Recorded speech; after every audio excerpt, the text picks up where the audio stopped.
Hello everyone! Flying FPV is pretty dang gum fun. I've been doing it for a little over 5 years. You put the goggles on and you fly the camera and you do all sorts of wonderful things, or maybe you just explore. But it can be a bit daunting to get started. I know that I spent many a sleepless night trying to get my first quads running properly. And in the product that we're looking at today, the BetaFPV Cetus Pro, there's no need for computer. There's no need for software applications. You don't have to know anything about FPV or quadcopters. So maybe this makes for a good gift. It's kind of that entry level to FPV or flying quadcopters. I'm not going to cover all the stuff that comes in the kit. It's a ready to fly kit. You've got everything you need to get started. I've reviewed the goggles before. The short version of this is you probably need to have 20/20 vision to be able to optimally operate or be able to view them. They are a box sort of goggle. They have a 3-position head strap. There's no DVR on this, but there's no external antennas as well. The antennas are inside. Your range isn't going to be far away unless you have a clear line of sight to it. But I will put down in the video description a link to my full review of these goggles. Also, the radio that it comes with is the BetaFPV Lite 2 radio. I've also reviewed this. In this case, with this kit, all the switches are set up. You don't have to understand or learn how to do any sort of mixing on your radio or anything of that nature.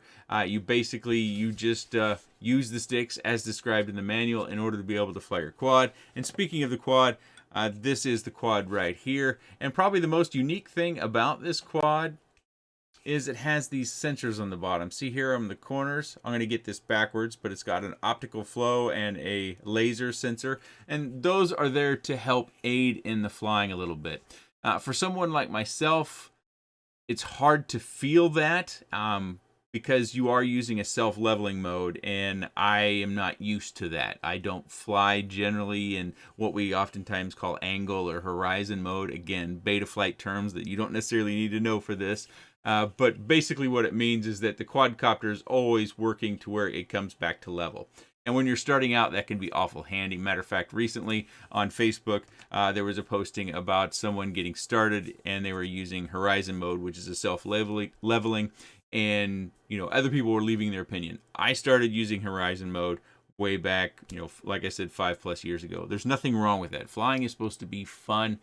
Fly to have fun. And this product isn't just for someone like yourself that might be looking to get interested. Maybe you're running an adult education program, or you're doing a youth STEM project, or you run a robotics club or something like that, and you want to explore these things. This kit comes in at $250. It comes with a charger. It comes with 2 batteries, so depending upon your class size, you might need more batteries. It comes with an extra set of props.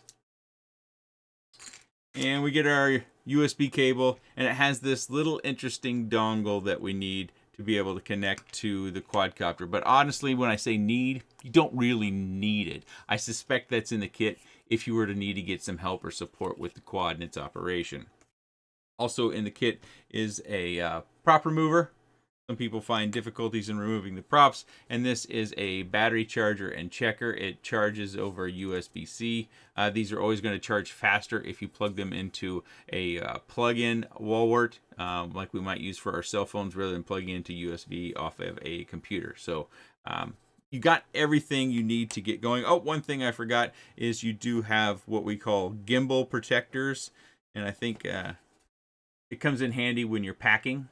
And speaking of packing, it all comes in this nice kit, so you can carry it around. And maybe those previously described categories that I talked about with STEM and robotics, adult education, maybe that doesn't fit you either. Maybe there's just a young person in your life somewhere along the line that was like me as a kid that just enjoys RC, and maybe you've seen them driving trucks or truggies, or maybe they have a wing or a plane or something like that, and you're thinking that this might be a good gift for them. Maybe so. There's a few things that we need to talk about, though, before we get into the quad and the flights itself. This radio doesn't have a great history behind it. Now, I'm hopeful that those first edition problems that we saw with the wires coming off the gimbals inside, that's taken care of. But if you have recently purchased a Light 2 radio and you found it to be working normally, please let me know. Oftentimes when you do this sort of thing, you only hear about the negatives, and sometimes you hear about negatives that happened a long time ago. I'm wondering if maybe that issue was corrected, because I think the primary problem was the wires that they were using, and that's a very easy assembly issue that could be taken care of. So hopefully they have taken care of. I've got 2 of these radios now, and neither one of them have given me any problems. But of course, different use case. And unfortunately, one other thing to watch out for I actually experienced in this quad, and that is the camera is not seated securely. So my video in the goggles is not 100% clear. It jiggles a little bit. It might be kind of severe. So you should be doing your homework, and you should be watching other videos on this and really looking for those 2 particular kind of features, as well as the others that come with the kit. The last thing that I found, I'm trying to front load as much information here for you as I can, is that the sensors on the bottom didn't seem to work great in really bright sunlight on concrete. That could have just been my environment, but it seemed to have troubles holding height when I was in on my back patio and I had full sun. Something to consider there. We're going to move through this pretty quickly. We've got 3 flight modes as well as 3 speeds to work through, and I'm going to try to show them all to you, and I also want to show you a little bit of outside flight. We're on the OSD screen here, and you can see that I have got both the sensors on, and you get into the OSD with your left stick midsection and all the way to the left, and the right stick in the middle, but all the way forward. That's how you get into the OSD. Of course, the manual covers this as well. And then you navigate with the right-hand stick. You can just flick it up once to move it in one position, or flick it down once to move it in one position, and it does rotate around, and then we exit out of the OSD.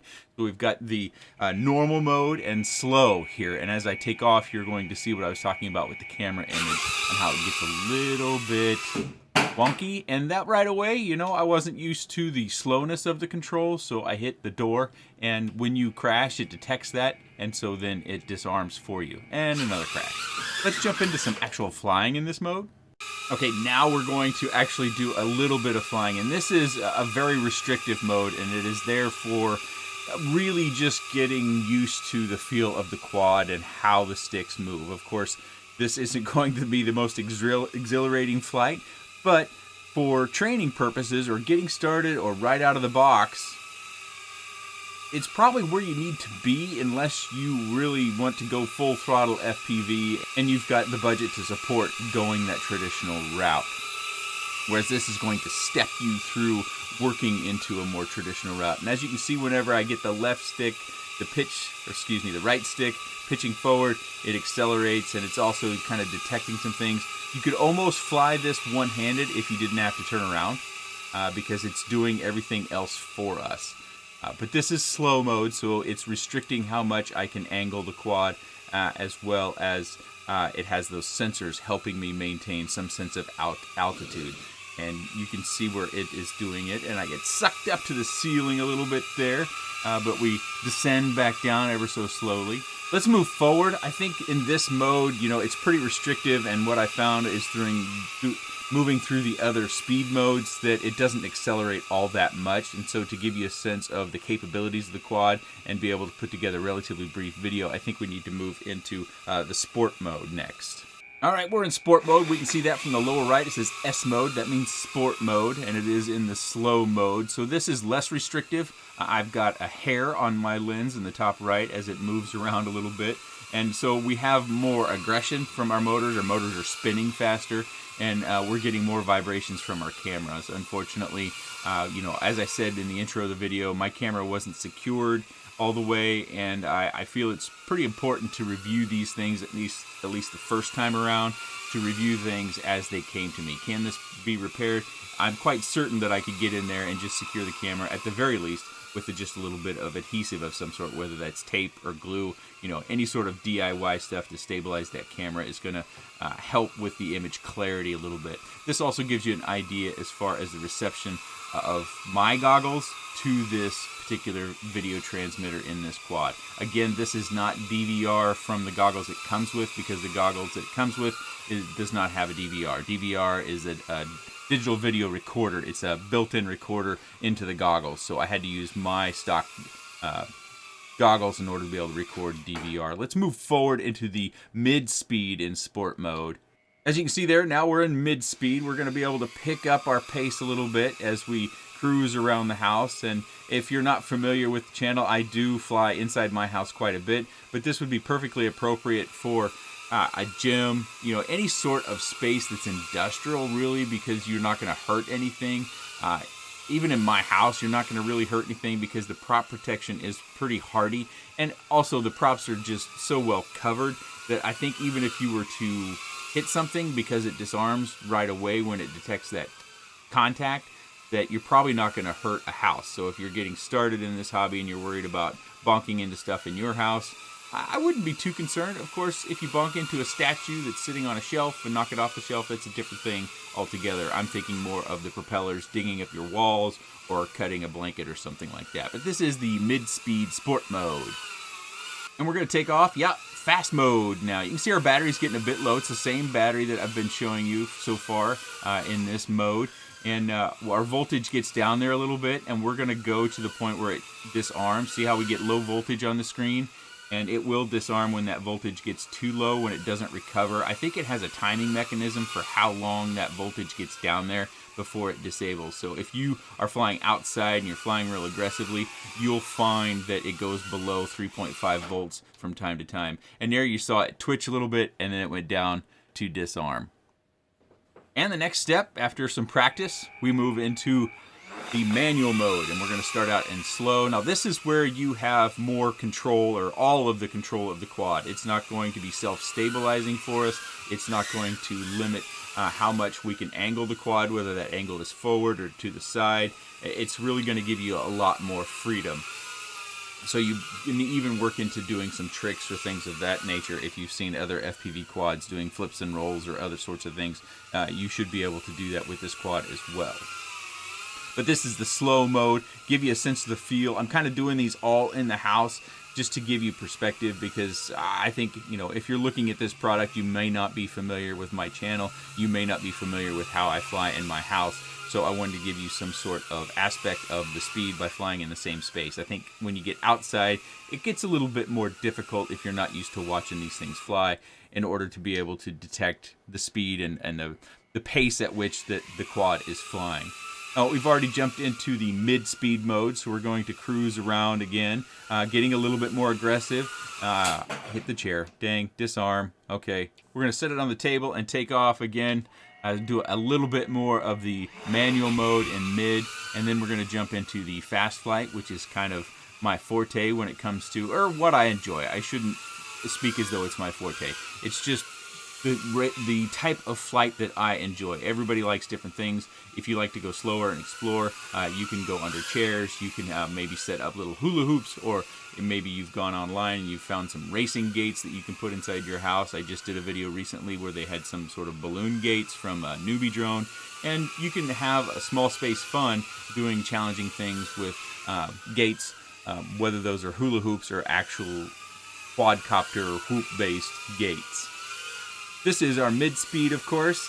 Just want to make sure I punctuate those things a little bit, and our voltage is getting down there to 3.6, 3.5. We're going to come back down here, and then we're going to change into the fast mode. And these really can work out well. I think especially if you've come from camera drones where they do a lot of GPS and self-stabilization, that you just read a manual and you become familiar with the manual, what it tells you, how the quad works, and then you go out and fly. You don't have to do a lot of online research. You don't have to spend time in the simulator, or you don't want to spend time in the simulator. It does give you some freedom that you may have had with a typical camera drone or something similar to that.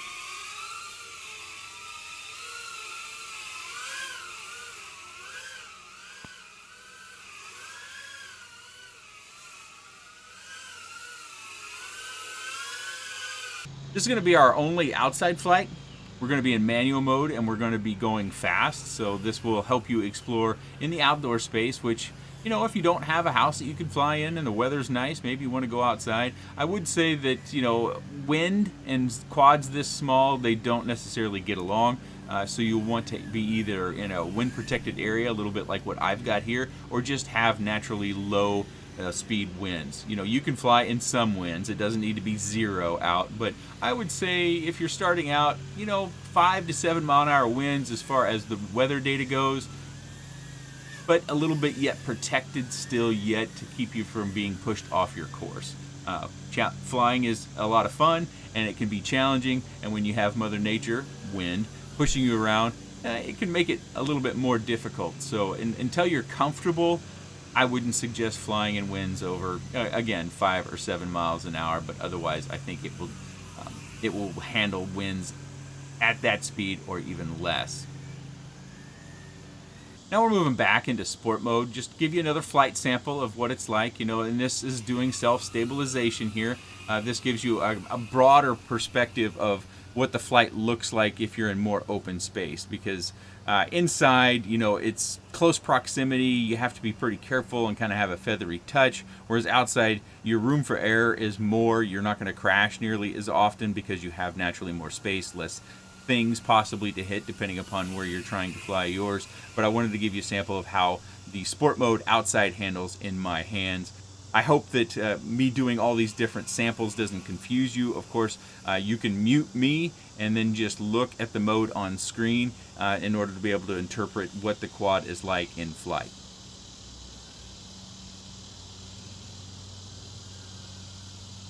And last but not least, we've gone all the way back to the beginning. We're normal mode, and this is fast.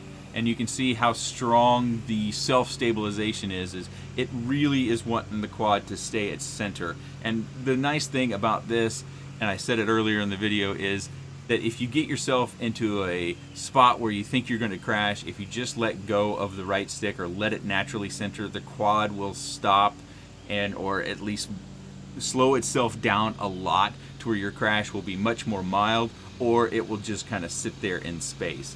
Outside over the patio section, I'm getting to that here in just a moment. The patio section, I found that the ability to kind of hold its altitude didn't work out very well, and it comes down and it actually lands. But we have plenty of battery life. It wasn't disarming, so to speak, because of low voltage. I think one of those sensors was having a difficult time reading the ground. So I've switched it back into manual mode, and off we go. Manual mode can be quite fast. I'm not necessarily the smoothest on this particular quad. I'm used to other types of quads, but I think this gives you an idea of the capability within all the different flight modes that you can stage through over the course of time. Of course, the more time you spend practicing, the faster you're going to move through the different stages. You may bump up to a different stage and then bump back down. Don't worry about that. Just keep flying, keep having fun, keep enjoying flying in FPV, and before you know it, you'll just feel at ease in full manual mode going fast, and you'll be out just having a great time.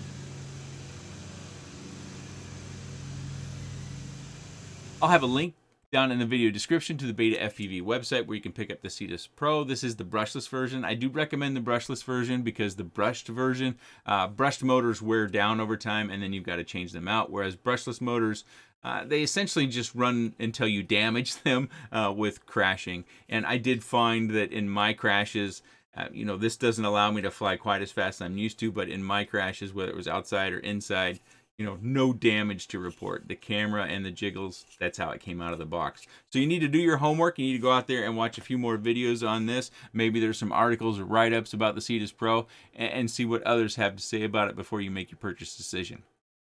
If you have any comments, questions, suggestions, or otherwise, please let me know in the comments section below. I appreciate your time. And thanks for watching.